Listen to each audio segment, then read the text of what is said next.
그리고 제가 말씀드릴 내용은요. 이제 엔도스코프를 막 지금까지 하셨던 그 발표는 저도 짧은 시간에 많이 배울 정도로 굉장히 수준 높은 강의였었는데 아마 편하게 들으실 수 있을 내용일 것 같습니다. 처음 이제 베스를 시작해 보려고 하는 그런 분들이나 뭐 저와 같은 이제 초심자 같은 분에서 같이 고민을 해볼 만한 내용에 대해서 준비를 해보았습니다.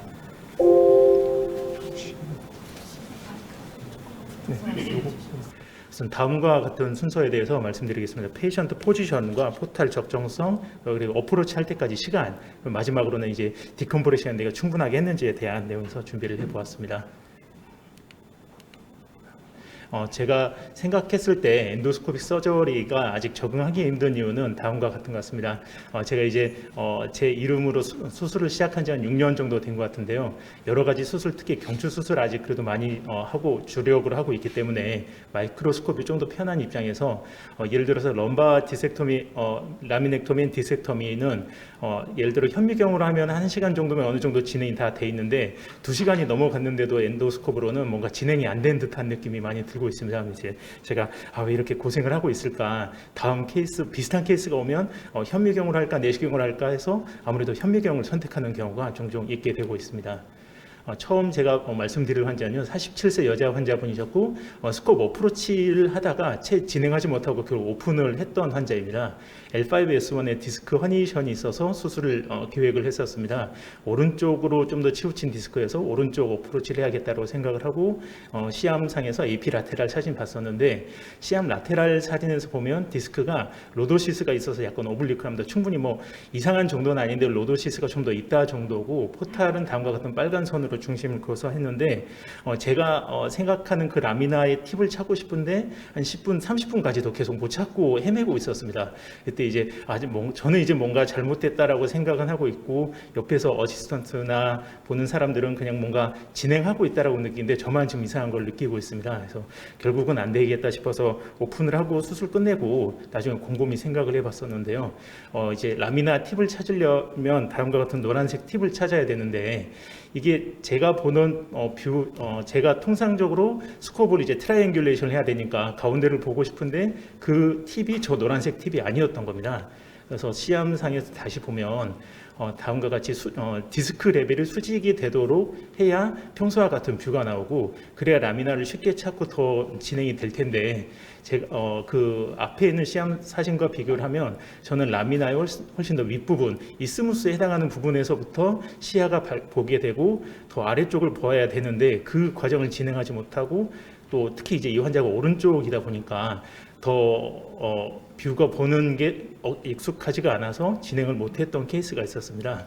그러면서 그날 이제 수술이 끝나면 간단하게 리뷰를 좀 적어보고 있는데요. 이제 그때 제가 느꼈던 교훈은 수술을 하고자 하는 라미나가 항상 가능하면 수평이 되도록 미리 윌슨 프레임을 쓰든지 아니면 테이블을 약간 틸팅을 해서라도 가능하면 라미나가 수평이 되도록 하는 게 좋을 것 같습니다. 꼭 시암 라테랄 사진을 확인해서 디스크 스페이스가 수직이 되도록 각도를 맞추는 게 도움이 될 것 같다고 생각을 하였습니다. 또 시암이 들어올 때 이제 그 틸팅을 하면서 들어오는 경우가 가끔씩 있는데요. 예를 들어 루트 블록을 할 때나 제가 이제 배울 스콜리오시스 수술을 배울 때 그 페디클의 로테이션 방향에 따라서 틸팅을 하고 그걸 통해서 이제 시암 가이드로 넣었었는데 이런 엔도스코픽 서저리를 할 때 틸팅을 하게 되면 결국 제가 들어가는 스코프이 그만큼의 틸팅을 따라가지 못하기 때문에 되려 더 헷갈리게 되는 요인이 되는 것 같습니다. 시암은 틸팅하지 말고 수직으로 들어와야 정확한 라미나의 타깃팅을 하는 데 도움이 될 거라고 생각을 하였었습니다. 그리고 다음에 41세 남자 환자고 그 다음에 한 번 실패를 했고 그 다음에 잡았던 수술 케이스입니다. 시암을 보고 AP 라테랄을 잡고 가능하면 L4-5 디스크가 수직이 되도록 해서 다음과 같은 포탈 위치에서 수술은 가능하였었습니다. 두 번째는 이제 포탈이 어떤 위치가 적정한지인데 이 앞서 수술 실패했던 그 L5S1의 디스크 환자분의 케이스입니다. 오른쪽 환자분이셨고 그 포탈의 간격이 제가 이제 배웠던 대로 이제 우리 김준 선생님이나 다른 선생님께서 같이 쓰셨던 논문에 의하면 디스크 스페이스를 기준으로 2-3cm 간격이면 충분하다라고 얘기를 해놓고 그렇게 저도 하려고 했었는데 이 환자분은 어떤 이유에서든지 그날 제가 이 포탈 간격이 훨씬 더 넓었었습니다. 넓은 간격에서 그 로도시스가 있었던 그 환자에서 디스크를 제대로 찾지 못하니까 그 스콥이 굉장히 이렇게 한 45도 이상 기울여져야 겨우 라미나 팁을 보일 수 있을 정도여서 더 이상 진행하지 못하고 오픈으로 바꿨었는데요. 포탈의 적정한 위치에 대해서도 좀 고민이 필요할 것 같습니다. 우선은 이제 초심자 입장에서는 항상 배운 대로 본인만의 세팅을 만들어 놓고 거기에서부터 어떤 경우에서는 어떤 조절이 필요하겠구나라고 느낌을 갖는 게 중요할까라고 생각이 되니까요. 우선은 배운 대로 하자. 포탈 간격이 너무 벌어지면 안에 들어가서 고생을 할 수가 있다. 하지만 이제 왼쪽을 어프로치 할 거냐, 오른쪽으로 어프로치 할 거냐, 환자가 얼마나 오비지 할 거냐, 퓨전을 할 거냐에 따라서 이 상하 좌우의 위치가 조금씩 바뀔 수는 있을 것 같습니다. 두 번째로 보여드렸던 41세 남자 L4-5 디스크 허니션 환자입니다.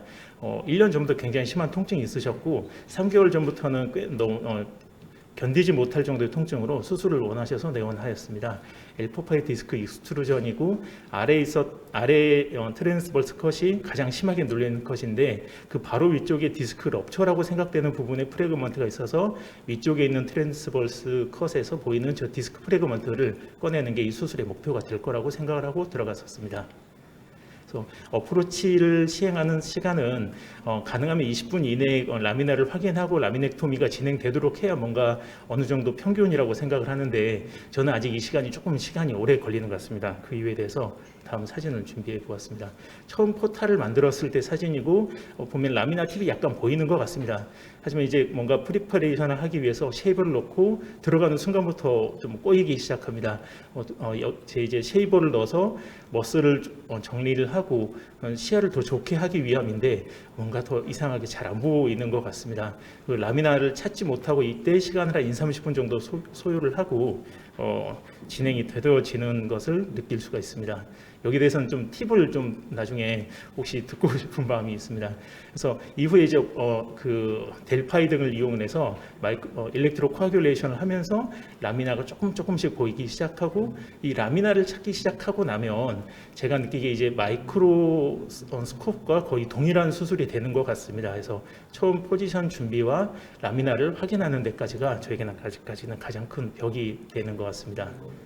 그래서 이 마지막 보여드릴 이 영상은 이제 라미넥토미를 다 하고 동측의 SAP까지 제거하고 SAP 밑에 있는 캡슐 리가멘트 방금 제거했던 모습입니다. 이 환자는 디스크 익스트루전이어서 그런지 지금 듀라의 라테랄 마진이 보이고 트래블식 루트가 보이는데요. 그 트래블식 루트를 펜필드 등을 이용해서 젖히려고 하는데 잘 젖혀지지 않는 모습입니다. 디스크 때문에 압력이 더 심해서 그런 것 같습니다. 그래서 일렉트로 코아귤레이션을 해서 디스크를 확인을 하고 이제 조금씩 릴리즈를 시도를 하고 있습니다. 릴리즈가 잘 되지 않아서 원래는 그 디스크 머티리얼을 가능한 위로 찾아가서 바로 제거를 하고 싶었었는데 그게 잘 안 돼서 인디안 나이프 등으로 우선 디스케토미를 먼저 조금 하기로 계획을 바꾸었었습니다. 그래서 디스케토미를 하고 피추이터를 이용해서 디스크를 좀 제거하면서 압력을 줄여주고 나니까 조금씩 릴리즈가 더 되면서 루트를 디스트랙션을 시킬 수가 있었던 그런 케이스였습니다. 여기까지 걸린 시간이 아마 2시간, 3시간 가까이 됐었던 것 같습니다. 그래서 꽤나 고생을 하면서 했었던 케이스인데요. 디스크를 이렇게 제거를 하고 마저 더 위로 찾아가서 디스크 머티리얼까지 적당히 제거를 했었습니다. 이제 그리고 나서 이제 포스트오프 엑스레이고 라미나가 제거된 모습이나 뭐 특별히 과하게 된 것 같지는 않습니다.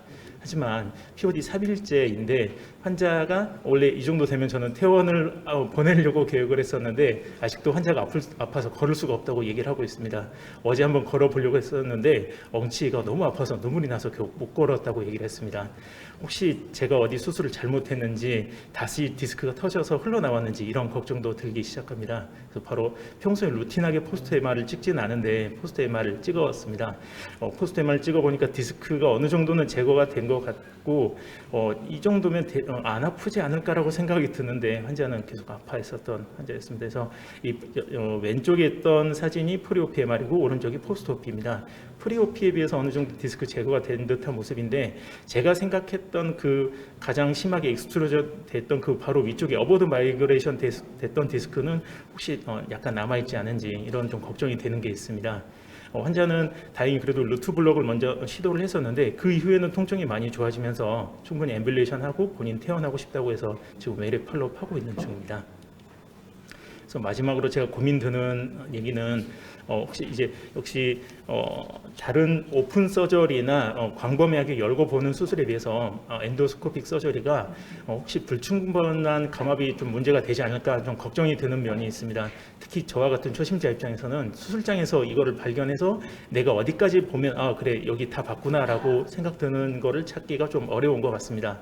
이제 이 캔틸레버 이펙트를 생각하면 엔도스코피 뷰에서 안쪽을 내가 어느 정도까지 볼 수 있을지 혹시 내가 안 보이는 블라인드 스팟이 있을지 이런 게 좀 걱정이 돼서 이런 거에 대해서는 혹시 또 다른 코멘트나 말씀을 듣고 싶은 생각에 여기까지 적어 보았습니다.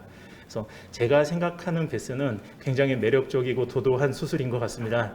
하지만 이 베스에 대해 엑스퍼트가 되려면 그에 대한 러닝 커브는 꼭 필요한 것 같습니다. 포지션부터 신경을 쓰는 게 좋을 것 같고요. 포탈과 어프로치 시간을 가능한 한 줄이려는 노력은 꾸준하게 필요하겠습니다. 그리고 마지막으로 서피션트 디컴프레션이 되어 있지 않은지 여기 대해서는 본인만의 그런 노하우가 필요할 거라고 생각이 됩니다. 하지만 10번 찍어서 안 넘어가는 나무가 없기 때문에 열심히 노력하면 그래도 조금 더 나은 서전이 될 수 있을 거라고 생각합니다. 네, 경청해 주셔서 감사합니다. 두 번째는 서울 세운병 김동훈 선생님께서요. 하이런사 디스크 허니점에서 얼른 보기 스펠을 안녕하십니까. 세우병원 김동윤입니다. 오늘 말씀드릴 내용은 하이얼 럼바 디스크 허니에이션에서 얼리 러닝 커브에 주의해야 할 점들에 대해서 말씀드리겠습니다.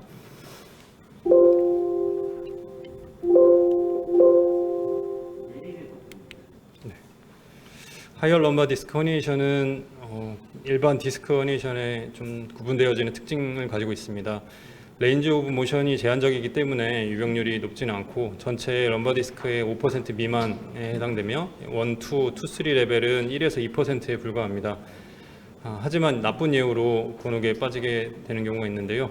스파인 앱노멀리티, 프리비어스 스파인 서저리, 세그멘탈 인스텔빌리티나 트라우마와 동반되어 나타날 때가 있습니다. 코두스 메달라리스나 멀티플 러브루트의 싱글 디스크 프롤랍스로도 폴리 레드클라펫이 양상이 나타날 수 있고 페모럴 러브 스트레칭 테스트에서 90%가량에서 양상을 보입니다. L3-4 같은 경우에는 아직 어퍼 럼바 디스크로 봐야 되는지에 대한 컨센서스가 없고 시스테믹 리뷰에서 48%가량에서만 어퍼 럼바 디스크 디지즈로 보고 있다는 보고가 있었습니다. 라지 듀라색, 또 스몰러 에피듀랄 스페이스, 바스큘러 스트럭처 등의 아나토믹 배리어에 의해서 마이그레이션은 드물게 나타납니다. 하지만 이게 스페시픽 머슬에 이너베이션 되지 않기 때문에 임상 증상만으로 진단하기에는 어려움이 있고 오픈 서저리 시에 라미나와 파셋 조인트의 광범위한 제거가 필요할 때가 있어 이아트로제닉 인스테빌리티나 어저센트 버티브랄 디지즈로 이어지기도 합니다. 파셋 조인트는 어퍼 럼바에서 보다 세지탈 플레인에 패러럴하기 때문에 적절한 디컴프레션과 스파이널 스테빌리티를 유지하는 데 어려움을 겪을 수 있습니다. 과거에는 L2-3의 석세스 레이트가 53%에 불과하다는 보고도 있었고 디컴프레션만으로는 20%가량의 환자에서 증상 개선이 되지 않거나 심지어 더 나빠진다는 보고도 있어 퓨전 서저리를 먼저 고려해야 된다는 보고도 있었습니다. 구조적인 특징으로는 파스 인터아티큘리스 사이가 좁고 상대적으로 라미나의 어퍼로와 마진 사이는 길고 인터라미나 윈도우가 좁기 때문에 포스터리 어프로치 시에 어려움이 있으면서 또 인터라미나 스페이스가 디스크 레벨보다 더 하위에 위치한 경우가 많습니다. 또 테칼색의 다이아미터가 크다는 특징이 있습니다. 포스테리어 롱지튜디널 리가먼트도 어퍼 럼바에서는 보다 넓기 때문에 디스크 발생 위치도 센트럴이나 파라센트럴보다는 포라미널이나 파레탈 바깥쪽에서 더 흔하게 나타납니다. 디스크 레벨이나 미드 페디컬 레벨까지 어프로치 시에 포스테리어에서 가는 것보다 파라테랄 어프로치를 한다면 최단 거리로 도달이 가능하겠습니다. 포스트리 어프로치 시에 듀라의 리트랙션으로 인해서 코누스 메달라리스 신드롬의 발생의 위험성이 있습니다. 따라서 휴즈 센트럴이나 언마이그레이티드 디스크의 경우에는 파라테럴 어프로치, 트랜스 포라미널 어프로치가 더 안전하겠으며, 또한 그 코누스 메달라리스의 베리에이션이 L3 레벨까지 있지는 않는지 사전에 MRI를 통해서 확인이 필요합니다. 2, 3 포스트리 어프로치를 한다고 고려했을 때 앞에 두 케이스는 1, 2 레벨까지 내려와 있지만 3 같은 경우에 세 번째 환자 같은 경우는 L3 레벨까지도 있기 때문에 코누스 메달라리스 신드롬의 리스크가 높아진다는 점을 고려해야겠습니다.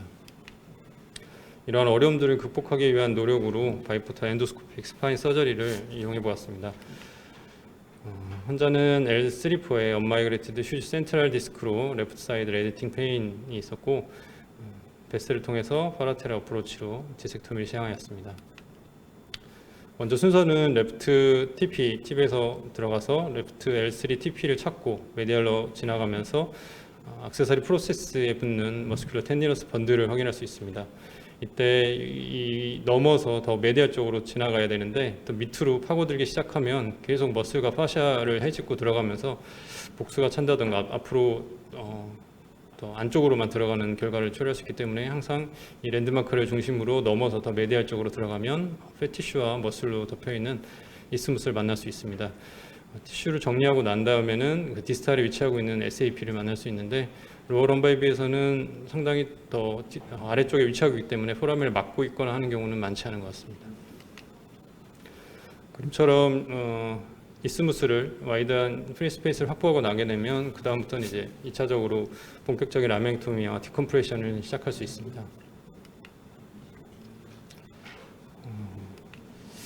이때 주의해야 될 게 소프트 티슈를 정리하는 과정에서 그림에서 보시는 것처럼 세 군데의 블리딩 포커스가 있습니다. 먼저 이스무스의 트랜스버스와 롱지튜드널하게 한 군데씩의 베슬이 있고,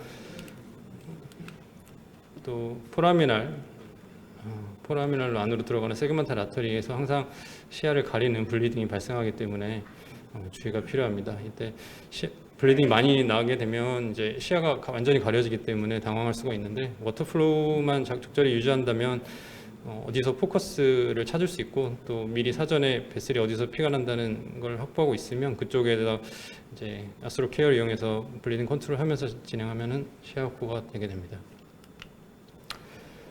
이때 SAP의 과도한 제거는 필요 없고, 예. 시간이 많이 지나니까 조금 스피드. 네, 알겠습니다. 이스무스의 메디알과 프록시말 제거를 통해 엑시팅 루트를 보는 것이 중요합니다. 점선에서 보이는 라인을 따라서 디컴프레션을 시행하면 엑시팅 루트를 볼 수 있습니다. 2, 3 레벨 레프트 포라멜 스테노시스 동반된 경우에서도 그림처럼 이제 머스큘러 텐디너스 번들을 넘어 이스무스와 SAP를 확인하고 루트와 디스크를 확인한 다음에 디섹토미 시행하면 디컴프레션을 할 수 있습니다. L1, 2 레프트 포라멜 스테시 동반된 케이스입니다. 여기서도 마찬가지로 환자가 레프트 플랭크와 힙페인으로 내과 검사도 하고 고관절 진료도 보다가 내원한 상태였습니다.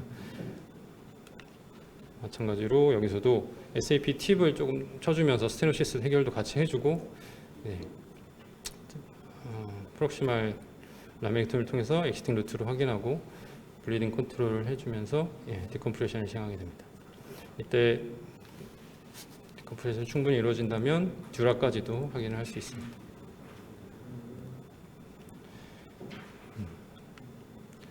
주의해야 될 점은 이제 아나토믹 특징을 확인하고 트랜스포라민 어프로치를 우선적으로 고려해야 됩니다. 먼저 본 워크를 할 때 트랜스버스 프로세스에서 액세서리 프로세스를 찾고, 또 여기 붙어 있는 머스큘러 텐디너스 번들을 확인하면 보다 메디얼로 들어가서 이스무스와 SAP를 순서로 확인할 수 있습니다. 이때 라미나를 치고 나면 엑시팅 루트를 볼 수 있고, 보다 메디얼에 있는 듀라와 포스테리어 롱지튜디널 리가먼트, 또 그 밑에 있는 레지듀얼 디스크까지 확인을 한다면 큰 어려움 없이 수술을 마칠 수 있을 것입니다. 감사합니다. 세 번째, 박현 선생님께서 How to make the space enough for safe casing in bipolar endoscopic relief 에 대해서 발표하겠습니다. 한림대 강남선. 빨리 좀 해주세요. 예. 저는 오늘 이제 베스트립에서 케이지를 삽입할 때 안전하게 삽입하는 방법에 대하여 발표하겠습니다. 예, 바이포탈 엔도스코프 스파인 서전은 이제 수술 초기 단계에서 이제 통증 감소와 빠른 재활에 의해서 강점을 가지고 있다고 되어 있으며 마이크로스코프 수술을 대체할 수 있는 수술로서 점차 인정받고 있습니다. 그렇기 때문에 이러한 장점을 이제 틀립 서저리에 적용을 시켜서 하려는 시도가 많이 시도되고 있습니다. 이제 대한정형외과 케이지에서 처음으로 베스트립에 대해서 나온 논문에 의하면은 두 가지 독립적인 포탈을 이제 페디클 바로 위에 롱기튜디널 또는 트랜스버스하게 만들어서 이렇게 시행했을 경우에 이제 수술 후 초기 단계에 그 좋은 임상 양상을 보일 수가 있고 수술 중에 있는 출혈을 좀 줄일 수가 있고 또 이제 그 보비 대신 그 RF를 사용하고 그리고 리트랙션을 좀 덜하기 때문에 머슬 데미지를 줄일 수 있다는 장점이 있습니다. 서지컬 테크닉은 MIS 틀립과 마찬가지로 토탈 파섹토미를 하고 디섹토미를 시행하고 엔드플레이트 프레퍼레이션, 봉그래프팅을 시행하고 케이지 인서션을 넣은 다음에 포크테니스 포스트 인스트루멘테이션을 하면 되겠습니다. 예, 이제 이런 이제 베스트 틀립 기술과 이제 그 전에 있던 MIS 틀립 기술을 레트로스펙티브하게 이제 임상 결과를 연구한 결과들이 이제 몇 가지가 있는데 대부분의 경우에서 수술 초기 단계에서 이제 그 통증 감소에 좀 이제 장점을 보였고 그리고 이 수술 1년쯤 되는 임상 결과에서는 임상 결과는 비슷하고 퓨전 레이트도 비슷하고 컴플리케이션도 비슷하다고 발표하였습니다. 저희 기관에서도 비슷한 디자인으로 연구를 하였고 수술 후 초기 단계에서 백바스의 감소가 있었으며 수술 중과 수술 후 배행량에서 그 유의한 차이를 보였습니다. 그리고 이제 베스트랩에 의한 런닝커브 논문은 한 가지 정도로 찾아볼 수가 있었는데 한 34케이스에서부터 이제 안정적인 퍼포먼스를 이제 기대할 수 있다고 발표하였습니다. 그래서 이 이제 런닝커브 단계에서 이제 우리가 겪을 수 있는 문제들에 대해서 조금 말씀드리겠습니다. 먼저 이제 베스를 처음 시작하는 초심자들은 이제 블리딩 컨트롤이 잘 안 된다는 점과 듀라테어가 있을 때 대처하기 힘들다는 그런 이제 거에 많이 어려움을 느끼게 되어 있습니다. 특히 이제 우리가 그 이제 인트라오피 상에서 이제 본 블리딩과 이제 에피두랄 블리딩이 이제 물의 압력 때문에 사실은 마스킹되고 있다가 나중에 이제 물을 빼고 나면은 그 다음에 다시 블리딩이 생기면서 포스트 오피 에피두랄 헤마토마들이 발생할 수가 있는데 그 발생률이 기존의 수술보다 더 높다는 연구도 발표되었으며 그렇기 때문에 적절한 그 RF 사용과 분학 사용으로 이제 적절한 압력 하에서 잘 그 지혈을 하면서 수술을 해야 되겠습니다. 그리고 수술 후에는 젤라티스럼빈 매트릭스 젤란트를 이용하면 포스트오피 에피두랄 헤마토마의 발생률을 줄일 수 있다는 보고도 있었습니다. 듀라테어에 관해서는 이제 1cm 이하의 경우에는 피브네 젤란트 패치를 이용하면 어느 정도 안정적으로 힐링을 기대할 수가 있고 1cm보다 더 큰 이제 라지 테어의 경우에는 엔도스코프 하에서 논 페네트레이팅 클립을 이용하여 수처를 하거나 오픈으로 관장하는 것을 관장하고 있습니다. 이제 틀립의 경우에서는 우리가 케이지 인서션을 할 때 너브 인저리의 우려가 있습니다. 대부분의 연구에서 MIS 테크닉이나 이제 오픈 테크닉에서 그 너브 인저리의 발생률은 큰 차이가 없다고 되어 있으나 몇몇 연구에서 MIS 테크닉의 경우에는 이제 해부학적인 랜드마크가 좁은 시야 때문에 확실하게 보이지가 않고 또 이제 워킹 포탈이 이제 보다 작기 때문에 테크니컬하게 좀 어렵기 때문에 이제 오픈 틀립에 비해서 MIS 틀립에서 더 류로지드 핏이 많이 발생한다는 연구도 있고 같은 이유로 이제 라지 사이즈 케이지를 넣을 경우에 좀 제한이 있다라는 연구도 있었습니다. 그 바이브타 엔도스코프에서 케이지를 넣을 경우에도 다음과 같이 이제 케이지를 넣다 보면 순간적으로 이제 케이지가 안으로 들어가면서 시야가 가려져서 이제 케이지가 들어간 걸 제대로 못 보고 수술을 시행하실 수가 있어서 너버 인절의 위험성이 좀 있을 수 있을 것 같습니다. 그래서 그것을 극복하는 팁을 몇 가지 말씀드리겠습니다. 먼저 30도 스코프를 사용하는 겁니다. 30도 스코프는 이제 포라미나 스테노시스에서 적용하였을 때 0도 스코프에서 보이지 않는 좀 구석진 면이나 안 보이는 면을 30도 스코프를 이용하여 볼 수 있어서 임상 결과에 좀 더 나은 향상을 기대할 수 있다고 하였고 이것을 이제 틀립 수술할 때 이제 그 적용을 해보면 스코프를 움직이지 않고도 앵글의 변화만으로도 파라테랄 사이드에서 콘트라테랄 사이드까지 다 관찰을 할 수 있기 때문에 수술 시야를 확보하는 데 도움이 될 것입니다. 또 하나는 이제 포탈을 하나 더 사용을 하는 것입니다. 우리가 보통 오른손잡이 같은 경우에는 이제 오른손잡이로 이제 오른쪽에서 워킹 포탈을 만들기 때문에 오른쪽에서 수술을 할 때 이제 디스크 스페이스 방향과 같은 방향으로 케이지가 들어가서 이제 수월하게 좀 넣을 수가 있지만 우리가 왼쪽에서 수술을 하게 되면 오른쪽으로 이제 케이지를 넣으려고 하면 리스팅 루트를 건드린다든지 엔드 플레이트에 이제 데미지를 줄 수가 있습니다. 이럴 때는 이제 또 그렇다고 해서 이제 왼쪽으로 해서 이렇게 기울여서 수술을 하게 되면 스코프에 이제 시야가 방해가 되기 때문에 아예 이제 스코프를 이제 빼서 메디알 쪽에 포탈을 새로 하나 만들고 메디알에서 포탈을 넣고 케이지는 원래 있던 뷰잉 포탈로 넣게 되면은 조금 더 수월하게 이제 케이지를 삽입을 할 수 있습니다. 그 다음에 이제 메디알에서 있었던 그 카메라를 빼서 다시 이렇게 케이지가 어느 정도 들어가고 난 다음에 메디아 포탈에 추가된 포탈에 있었던 카메라를 빼서 뷰잉 포탈에 넣고 메디알에서 임팩터를 집어넣어서 좀 더 이렇게 라테랄 방향으로 임팩터를 치게 되면 케이지를 삽입하고 좀 더 트랜스버스하게 눕히는 데 도움이 될 수 있을 것 같습니다. 또 하나는 이제 큰 케이지를 넣기 위해서 익스트라 포라미널 어프로치를 하는 것입니다. 이제 페디클에서 기존에 이제 그 어프로치를 페디클 바로 위에서 인시를 넣고 어프로치하는 것보다 페디클보다 한 2cm 정도 더 바깥쪽에서 이제 SAP를 먼저 치고 이제 수술을 하게 되면은 조금 더 큰 케이지를 넣을 수 있는 것 같습니다.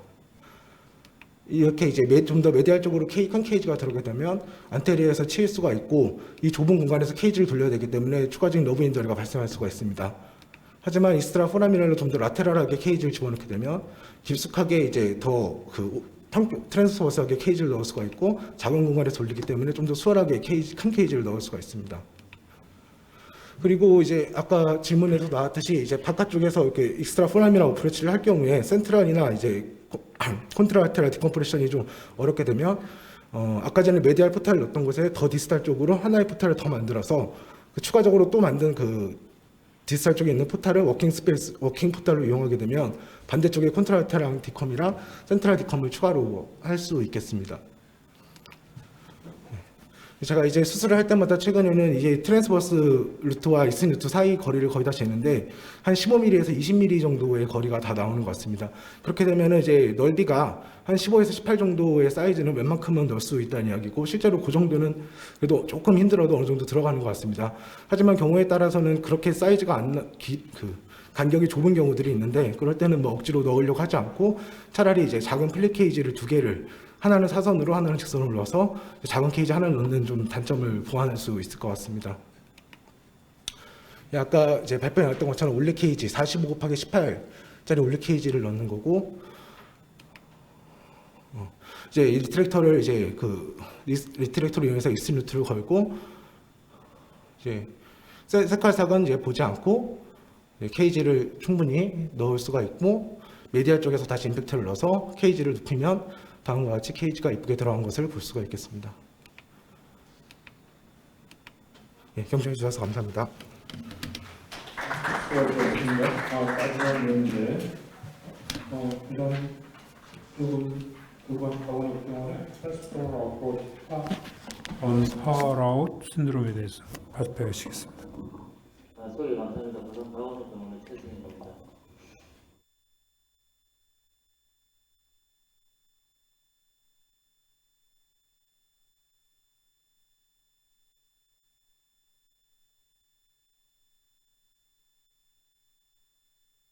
진단을 놓치면 이렇게 되는 경우가 많이 있습니다.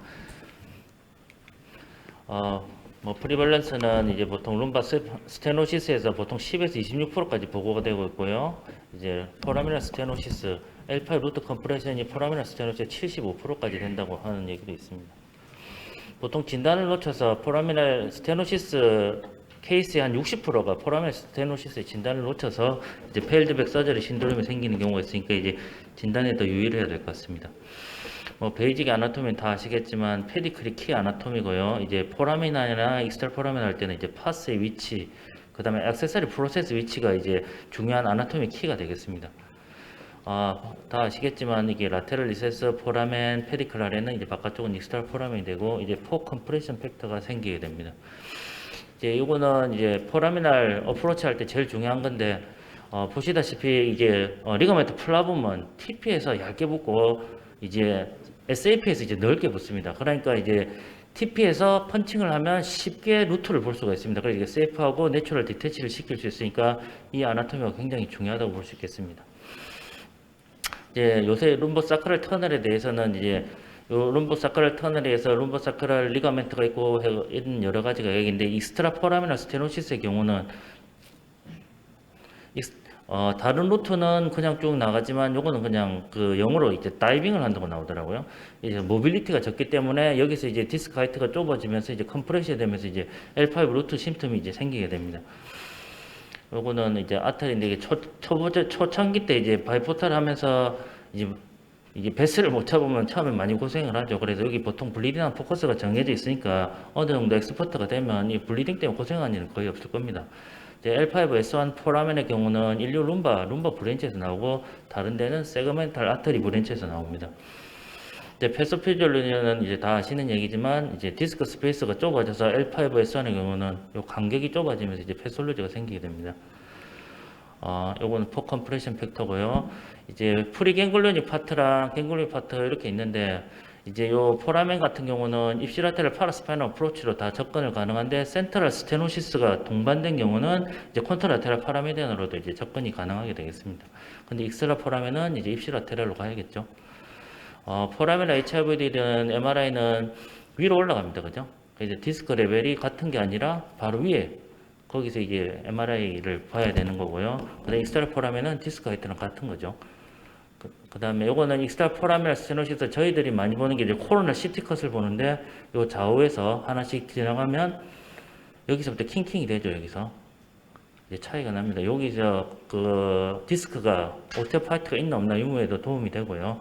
이제 또 이렇게 저희는 코로나 CT 스캔을 많이 이용을 하고 있습니다. 이는 수로 사진이고 이제 파라메디안 어프로치는 이렇게 이제 저희들이 정립이 됐고 이제 파라 스파이널 어프로치도 거의 이렇게 정립을 했습니다. 이제 액세서리 이스믹 어프로치는 이제 포라미나 스테노시스 그러니까 SAP 하이퍼트로피가 동반되는 경우에는 SAP도 좀 커팅을 해야 되기 때문에 이렇게 이스믹 어프로치를 하고요. 이제 액세서리 어프로치는 단순히 포라미나 디스크를 제거할 때 이용을 하고 익스트라 포라미나 어프로치는 알라 어프로치를 사용합니다. 그전에는 이쪽으로 접근했는데 요새는 이제 이쪽으로 거의 정립을 했고요. 이제 워킹 스페이스는 그냥 시리얼 다일레이션 시키고요. 시리얼 다일레이션 시키고 이제 마찬가지로 처음에도 포탈도 마찬가지로 이렇게 해서 하면 이제 어프로치 하는데 사실 1분 이내로 할 수는 있습니다. 그리고 이건 아무리 강조해도 지나치지 않는 컨티뉴어스 아웃풋입니다. 이제 그라비티를 이용해야 되고요. 펌프를 쓰면 아무리 그걸 해도 계속 짜놓습니다. 그렇기 때문에 그라비티를 이용하시는 게 이제 사고에 이제 예방이 되고요. 그다음에 리트랙터를 써서 이제 밸브 역할을 할 수 있도록 그렇게 하고 있습니다. 요거는 포라미나 스테노스의 이스믹 어프로치 사진이고요. 이제 뭐 하이퍼트로피나 SAP를 제거하고 지금 보시면 TP 쪽에서 그냥 펀칭한 바로 루트를 드러낼 수 있습니다. 이제 내추럴 디태치를 시키면 이제 더욱더 안전하게 접근을 할 수가 있습니다. 요거는 이제 이스믹 어프로치 프리 포스트오피 사진이고 이제 이게 포라미나 스테노시스 센트럴에 동반된 경우는 이제 이스믹 어프로치를 하면 이제 파셋을 바이올레이션을 많이 시키니까 이제 액세서리 어프로치를 해서 이제 단지 루트 파셋 바이올레이션을 적게 해서 이제 같이 동반된 경우는 이렇게 사용을 하고 있습니다. 이제 이전에는 이제 익스트라 포라미나 스테노시스가 이런 식으로 알라가 스클레틱 체인지 되면 이제 이렇게 해서 어프로치를 해서 그 슈도 아스로시스로 처음에는 이제 어프로치를 했었습니다. 그러면 이렇게 루트가 이렇게 되면 다 됐구나 했는데 지금 보시면 주로 인다이렉트 디컴프레션 했거든요. 근데 요새는 지금 계속 바뀌고 있는데 또 다른 경우는 이제 익스트라 포라면 이게 디스크가 나온 건데 하드 디스크인 경우는 이제 슈도 아스로시스로 들어가서 이건 예전 사진입니다. 그리고 여기서 루트가 내려가면 이렇게 하드 디스크가 되는 거를 이제 오세움을 쳐서 이제 다이렉트 디컴프레션 이제 계속 트라이를 하고 있는 겁니다. 그리고 다음 거 사진 보시면 이건 포스트오피 사진이고요. 예, 이전에 다른 병원에서 이제 자꾸 L5 루트 심통이 심하고 허리를 세우지를 못하는데 이제 가운데 이제 디컴프레션만 있습니다. 보시면 이게 익스트라 포라미나 스테노시스를 진단을 놓친 거죠. 그래서 요때는 그냥 케이지 나서 그냥 무조건 들어 올렸습니다. 요런 세 가지 방법을 예전에 했었는데 요새는 이제 또 다른 방향으로 가고 있는데 이게 다른 데서 오픈 서저리 했는데 증상이 그대로 남아 있습니다. 익스트라 포라멘. 근데 보면 이게 뭔가 이제 블랙 라인이 좀 보이는 게 있어요. 그래서 이렇게 가만히 보다 보니까 이제 처음에 익스트라 포라미나 스테노시스 진단해서 L5 루트 심텀이랑 이렇게 알라 쪽에 이제 스클레로틱 체인지가 이제 블랙 사인을 이제 저희가 이제 알라 사인을 했고요. 그 다음에 파워 밴드라고 이제 뭔가 검은 뭔가가 있다. 그렇게 하고 이제 코로나 CT 스캔에서 오스테오파이트를 감별을 했습니다. 그 포펙트에서 이제 파워 밴드 요거까지 다 쳐줘야 되지 않을까. 이제 이렇게 해가지고 더 진단이 이제 진도가 더 나가서 이제 이거는 오른쪽에서 본 거니까 이쪽이 캠빈 트라이앵글이고 바깥쪽이 이제 룸버 사이클 리가멘트가 여기 파워 밴드로 이렇게 명명한 게 있었거든요. 이런 게 있었고 이제 요거까지 요건 왼쪽이니까 이쪽이 이제 요건 손 트라이앵글로 이제 저희가 했습니다. 그래요. 그 파워 밴드 요거까지 쳐내야지 이제 풀 디컴프레시 된다.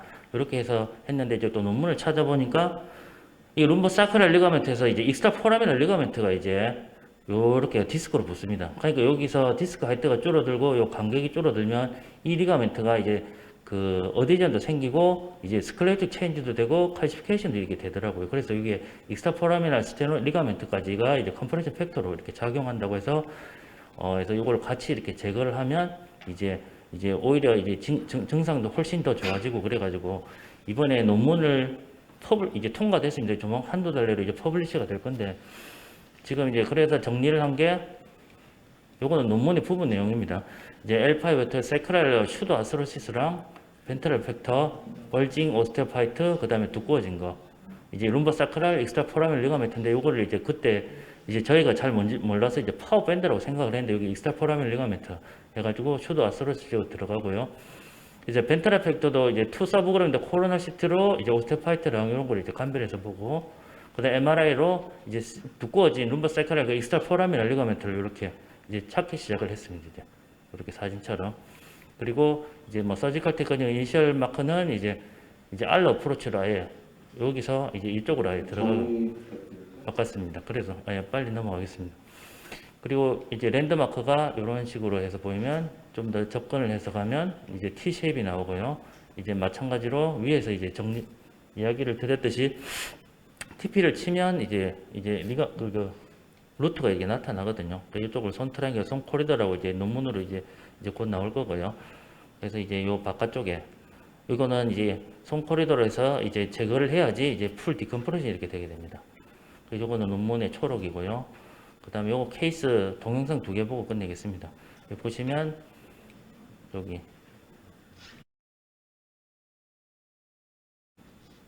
디컴프레션 된 유물을 이거는 익스트라 포라미널 리가멘트 칼시피케이션 된 거죠. 이제 동영상 보시면 바깥쪽이죠, 그죠? 여기 이제 칼시피케이션 익스트라 포라미널이랑 그 다음에 이제 캠빈 트라이앵글 쪽에 이제 칼시피케이션 된 거 이걸 둘 다 이제 제거를 하면 이제 풀 디컴프레션이 되게 됩니다. 그리고 이제 두 번째 케이스도 마찬가지로 이렇게 여기 막히는 거를 이제 다 쳐줘야 되죠. 이렇게 쳐줘야 되니까 이것도 동영상으로 보시면 이거는 캠빈 트라이앵글이랑 같이 이제 제거를 해줘. 여기 보면 오스테오파이트 이렇게 디스크 스페이스 오스테오파이트 요거를 다시 이게 쳐내면 이렇게 해결을 할 수가 있을 것 같습니다. 요거는 이제 다른 사람 논문인데 보시면 아시겠지만 요거는 포라미널 사지탈 앵글이죠. 이게 좀 논문에 조금 문제가 있습니다. 요거는 약간 익스트라 포라미널 리가멘트가 이제 좀 남았죠. 요건 페인이 요거는 이제 참고를 한번 보시고요. 그 다음에 이제 펌프를 쓰지 않으면 저는 이렇게 복수차고 이런 건 없는 것 같습니다. 저는 이렇게 복수차한 경험은 아직 한 번도 없습니다. 그리고 이제 어프로치도 메디얼 투 라테럴로 다이섹션을 하시고요. 이제 뭐 요거는 이제 총 정리해서 이제 스테노시스 치료와 진단의 디컴프레션 치료에 이제 아마 파이널 에디션이 아마 익스트라 포라민이 아닌가 이렇게 생각을 합니다. 감사합니다. 네 분 멤버들 같은 경우 발표해 주셨습니다. 한분 들어오고 플로어에서 질문 해주시기 바랍니다.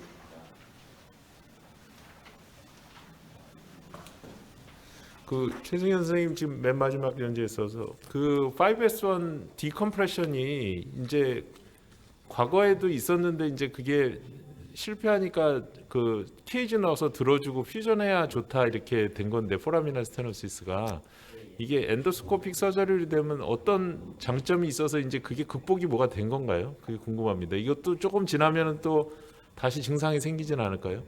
과거처럼? 사실 저희가 물론 그 교수님 말씀하신 것처럼 우리가 TP랑 알라를 돌려주면 이제 더 오래 갈 수도 있고 그렇지 않습니까? 근데 저희가 표현을 하고 싶어도 그 심평원의 기준이 있지 않습니까? 그래서 오히려 이런 심평원 표준 기준 때문에 오히려 이렇게 디컴프레션 스케일이 자꾸 더 늘어나지 않을까 그렇게 생각은 들거든요. 그래서 그 기준에 이렇게 부합을 되면 저도 가능하면 표현하는 방향이 낫지 않을까 생각은 하는데 거기 안 되는 경우 이제 디컴프레션 위주로 이렇게 하고 있습니다.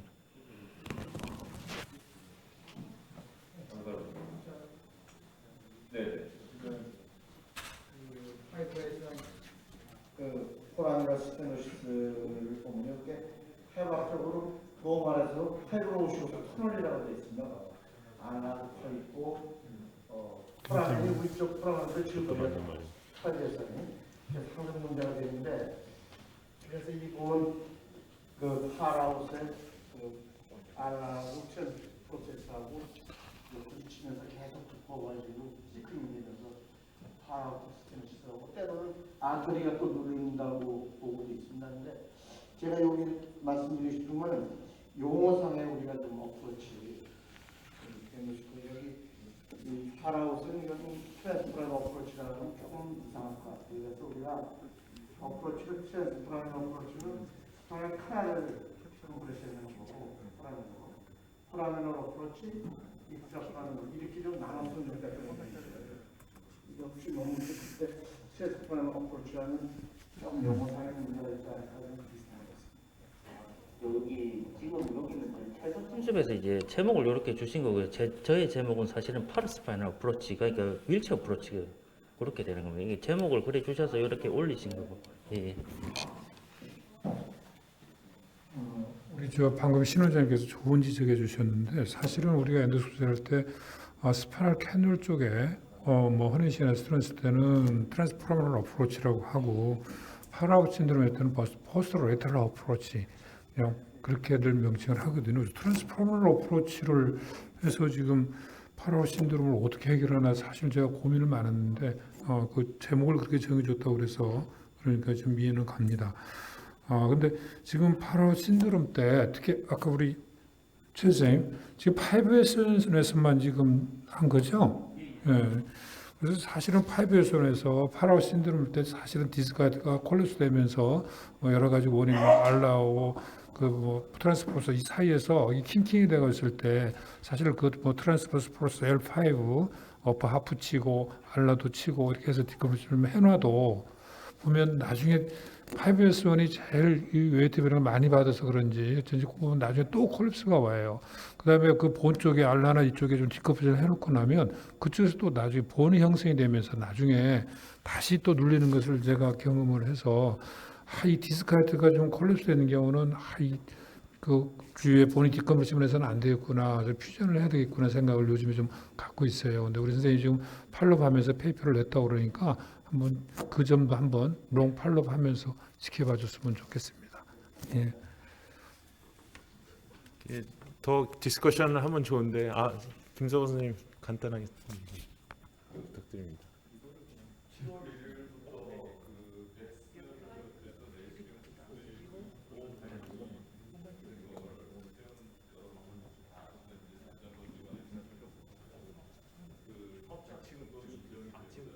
인정이 되고 그 러트럴 리세스 그러니까 센트럴 스테노시스는 되고 디스크가 있을 때 근데 러트럴 리세스로 가 있는 그것만 아이솔레이션 돼서 된 거는 아직 에비던스가 없다고 인정이 안 됐습니다. 어쨌든 저희 회원님들 다 노력해 주시고 그 내부에서 전문가 회의를 할 때 그 열띤 토론을 했습니다. 열띤 토론을 했는데 어쨌든 저희 위원회가 굉장히 그 중요한 역할을 해서 제스가 내시경 수술로 인정을 받았다. 그 내시경 수술로 이제 열심히 또 활동하시길 바랍니다. 네, 감사합니다. 또 저 커피 브레이크 시간에 디스커션 하시기로 하고요. 저 박시영 총무님이 뭐 공지사항이 있다고 합니다. 네, 안녕하십니까. 대한척추외과학회에서 잠깐 공지 말씀드리도록 하겠습니다. 이렇게 회원 여러분들이 모이시는 기회가 많지가 않아서 이 기회를 통해서 많은 회원님들께 새로운 내용을 좀 공지를 좀 드려야 지금 이 사업이 활성화가 될 것 같아서 저희 회장님께서 말씀하셔서 저희가 공지드립니다.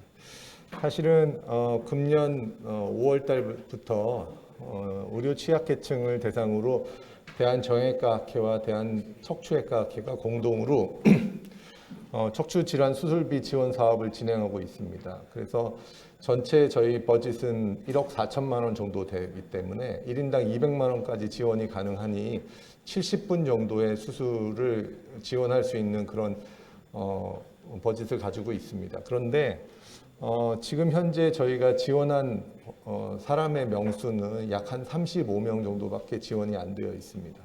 그런데 날짜의 제한이 금년 10월 30일까지니까 지금 오늘 9월이니까 2달밖에 남지 않았습니다. 그래서 원래 제안을 한 대한척추외과 학회 회원 한 분 그리고 병원당 한 명씩을 제한을 뒀던 것을 제한을 다 푼 상태입니다.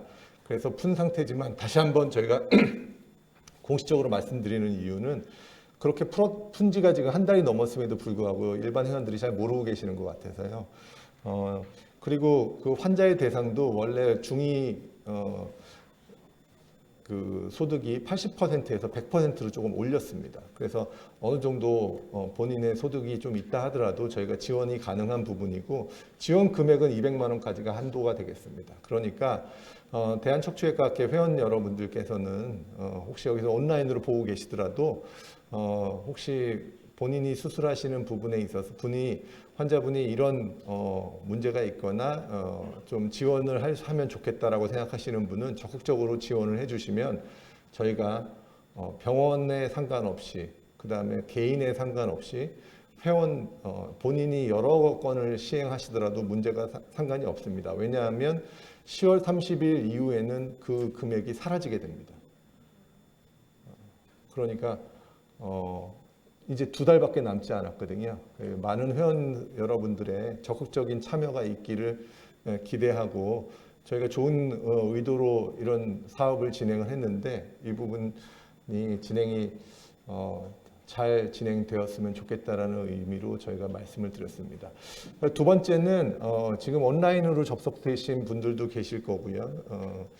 전임의 선생님들의 필수 교육에 이런 연구학회에 참여가 반드시 필요한 부분입니다. 그런데 그 선생님들이 참여했는지 참여하지 않았는지를 판단할 방법이 뚜렷하지가 않기 때문에 만약에 전임의 선생님들이나 이런 선생님들이 참여를 하시게 되면 언사이트 참여라면 여기에 이제 오셨으니까 여기에 기록이 남겠지만 그렇지 않으면 온라인상으로 질문을 하신다든지 아니면 본인의 등록 여부를 확인을 시켜 주셔야 지금 아마 박용 총무님께서 그 부분을 나중에 서티피케이션을 발행할 때 특별히 문제가 없지 않을까 이렇게 생각합니다. 감사합니다.